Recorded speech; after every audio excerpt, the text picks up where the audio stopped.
حضرت علی نے اپنے یاروں کے نام پہ رکھا ہے تو تم نے کربلا کے میدان سے خارج کر دیا. یہ تینوں شہزادے حضرت جناب سیدنا امام حسین کے ساتھ تھے, یہ بھی شہید ہوئے. حضرت جناب زینب امام حسین کی سگی بہن ہے. ان کے 2 بچے تھے, اون و محمد. جب امام حسین میدان میں جانے لگے تو جناب زینب بچوں سے کہنے لگی نہ, پہلے بھائی نہیں جائے گا, پہلے بھانجے جائیں گے. 2 بچے شہید ہوئے. حضرت قاسم بن حسن امام حسن کے بیٹے تھے. وہ جب میدان میں جانے لگے تو امام حسین نے کہا نہیں بھائی تو نہیں جائے گا, تو میرے بھائی کی نشانی ہے, میں جاؤں گا. تو حضرت قاسم بن حسن نے ایک تعویذ کھول کے دیا کہ ابا جی میرے والد نے کہا تھا جب بڑی مشکل آ جائے تو تعویذ کھول کے دیکھنا. تو آج بڑی مشکل آئی ہے تو میں نے تعویذ کھولا ہے, تو یہ دیکھیں کیا لکھا ہے.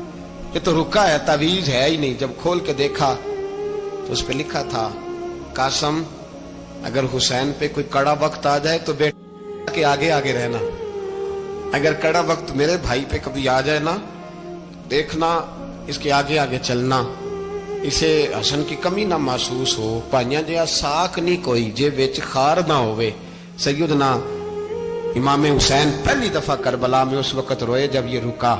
آپ نے دیکھا تو فرمایا ٹھیک ہے, اگر حسن کی یہ وصیت ہے تو میں نے زندگی میں اگر ان کی ہر بات مانی ہے اب بھی مانوں گا, تمہیں اجازت ہے. جناب قاسم بن حسن 16 سال کا جوان جب میدان میں نکلے تو ہائے ہائے پتہ نہیں کہاں سے آ گئی ہے. امام قاسم بن حسن جب میدان میں نکلے تو تبری سے لے کر علامہ ابو الاسناد صاحب سب کو پڑھ کے تو دیکھو, 3 دن کی پیاس ہے, شدید آزمائش ہے, دکھ ہے, تکلیفیں ہیں, پھر بھی پہلی دفعہ جب میدان میں گئے ہیں واپس آئے ہیں 19 لوگوں کو قتل کر کے واپس آئے. 19 لوگوں کو ایک بار میں حضرت ایسے ہی تماشا بنا دیا. مظلوم تھے وہ تو رو رہے تھے, ہر مقرر یہ کہہ رہا ہے کہ وہ تو بار بار کہ ابا پانی مل جائے, پانی آ جائے, ترس گئے. خدا کا خوف کرو, یہ دلیر لوگ تھے, ان کی باتیں آج بھی پڑھ کے دلیری پیدا ہوتی ہے, دلیری پیدا ہوتی ہے, دلیری. سناؤ قصہ خیبر کو تمامی اپنے بچوں کو, علی کی داستان سن کے دلوں سے ڈر نکلتا ہے. علی کی داستان سن کے دلوں سے یہ جو بچے ڈر رہے ہیں نا, وہ چمگادڑ آ گئی, کاکروچ آ گیا, یہ خوف نکل جائے گا اگر حضرت قاسم بن حسن کی بات سنے گی. درجنوں لوگ آپ نے قتل کیے. ایک دفعہ آئے کہا چاچا یزید کا لشکر تو بڑا ہی بزدل ہے, اگر چند قطرے پانی میرے حلق سے گزرے تو میں سارے کاٹ کے لے آؤں گا آپ کے پاس, چند قطرے.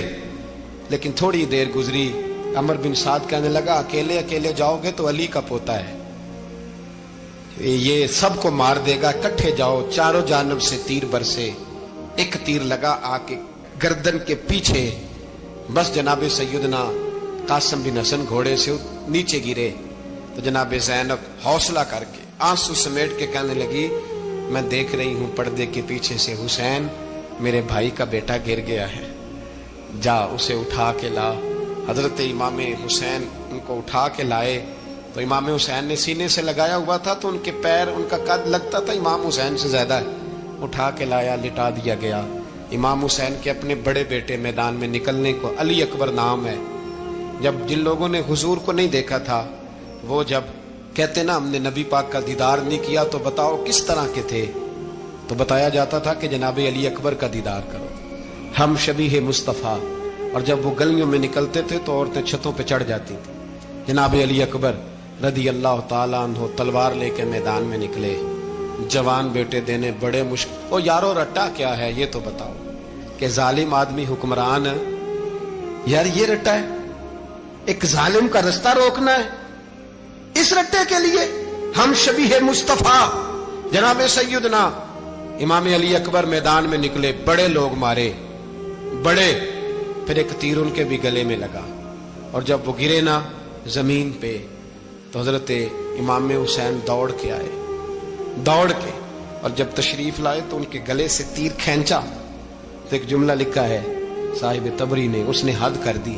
کہنے لگے تیر کھینچا تو امام حسین کی آنکھوں میں آنسو آئے, کہنے لگے کاش جناب ابراہیم آج میرے سامنے ہوتے تو میں انہیں کہتا کہ آپ نے تو بیٹا ذبح کرتے وقت آنکھوں پہ پٹی باندھی تھی, دیکھو میں کھلی آنکھوں سے بچے ذبح کر رہا, کھلی آنکھوں. کاش جناب ابراہیم خلیل ہوتے تو انہیں کہتا جناب علی اکبر بھی شہید ہوئے. حضرت علی اصغر کو تو اچانک اٹھایا تھا امام حسین, باہر نکلے تو گردن پہ تیر لگا تو 6 مہینے کا بچہ وہ بھی شہید ہوا. خون اچھالا آسمان کی طرف تو کہا مولا دیکھ لے, میں نے 6 مہینے والا بھی نہیں بچایا, وہ بھی دے دیا ہے.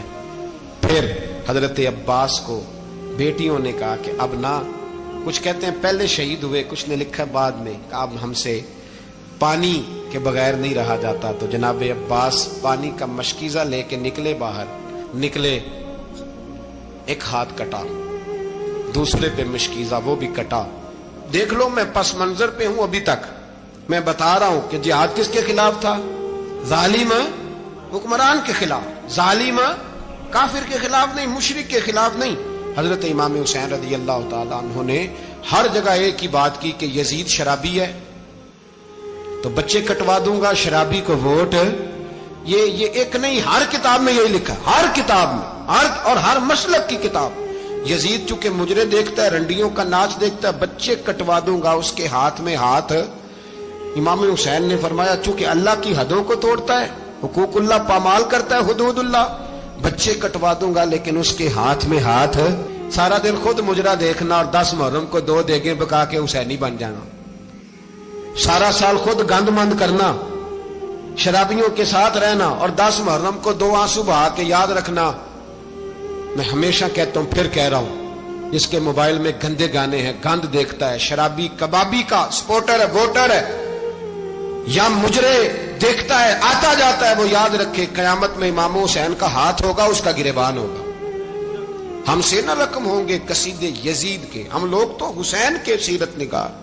حضرت عباس بازو کٹا, پھر پانی تو بھر لیا تھا, لا نہ سکے, پھر گردن کٹی تو شہید ہوئے. بچوں کی بھی شہادت ہوئی, پر جب ان کا لاشا اٹھایا تو امام حسین کہنے لگے مولا اب نہ حسین کی کمر کمزور ہو گئی ہے, اب کمزور ہو. اور بھائی ایک میت ہو جائے تو 4-5 دن تو پوری آنکھیں نہیں کھلتی, کیسا جری خاندان ہے. تھوڑی دیر گزری تو امام علی مقام نے پٹکا باندھا, سر پہ دستار باندھی, مولا علی کی تلوار پکڑی, نبی پاک کا امامہ باندھا اور گھوڑے پہ سوار ہوئے تو کہنے لگے زینب گھر تیرے حوالے اور میں اللہ کے حوالے, گھر تیرے حوالے اور میں. اور پھر امام حسین نکلے, امام علی مقام نکلے. راوی کہتے ہیں کہ یہ جلوہ پہلے بھی بڑے سونے تھے, پر آج جو رنگ دیکھا وہ کبھی نہیں دیکھا. کیا انداز تھا, جدھر جاتے نعرہ لگاتے تو حد ہو جاتے. اتنے لوگ امام حسین نے کاٹے, اتنے کاٹے, پھر واپس پلٹ کے آئے اور کہنے لگے زینب ذرا پردے کے پیچھے سے دیکھ تو صحیح میری بہن, ان بزدلوں کو جرت ہی نہیں ہو رہی حسین کے مقابلے میں آنے. ایک دوسرے کو دھکا دیتے, تو جا تو جا. پھر اکٹھے وار ہوئے. یہ کون ہے کٹا ہوا, لباس ہے پھٹا ہوا, یہ بال یقین حسین ہے, نبی کا نور عین ہے. پھر چاروں جانب سے تیر برسے تو امام علی مقام چونکہ نماز کا وقت ہو گیا تھا, اترے گھوڑے سے, خون بہ رہا تھا, گرم ترین ریت سے تیمم کیا, سر سجدے میں رکھا, اور جب شیمر آپ کی گردن کاٹنے لگا تو کہنے لگے ٹھہر جا ذرا رب سے ایک بات کر لینے دے. اور پھر بولے امام حسین, کہنے لگے مالک تو اب بتا کہ حسین سے راضی ہے کہ ناراض ہے, تو بتا. تو پھر ایک آواز آئی, یا ایتھا النفس مطمئنہ ارجعی الی ربک راضیۃ مرضیہ. فرمایا نفس مطمئنہ واپس آ جا, تو اللہ سے راضی ہے, اللہ تجھ سے راضی. امام حسین وہاں شہید ہو گئے. اب یہ قافلہ امام حسین کا سر کاٹ, ذرا دیکھنا غور کرنا, سر کاٹ کے نیزے پہ رکھا ہے, جسم کربلا میں پڑا ہے. عورتوں کو گھوڑوں پہ بٹھا کے لے جایا گیا یزید کے دربار میں. یزید پہلے عبید اللہ ابن زیاد نے بدتمیزی کی, پھر یزید نے کی. سعودی عرب کا ایک مولوی بول رہا تھا, سعودی عرب کا, ان سے بھی بڑا عشق ہے, جس نے تقریر سننی ہو میرے پاس ہے. ہمیں لوگ مشورے دیتے ہیں کہ جو یزید کو اچھا کہے اور حسین کو باغی کہے اس کو ہم امام مان لیں. اس بے شرم بے حیا کو جو نبی پاک کے گھرانے کے بارے میں بکے اسے امام. سعودی عرب میں مسجد نبی میں درس دینے والا جس نے تقریر سننی ہو میرے پاس ہے. وہ کہتا ہے یزید تو بڑا اچھا آدمی تھا, اس نے تو بڑی خدمت کی. تو میں نے اسے کہا رشتہ داری کر لیا یزید کے ساتھ, قریب ہو جا. شرم نہیں آتی؟ آج بھی نبی پاک کا دل دکھاتے ہو, حیا نہیں آتی, خیال نہیں آتا. اور لوگ گھر میں بیٹھ کے باتیں کرتے ہیں.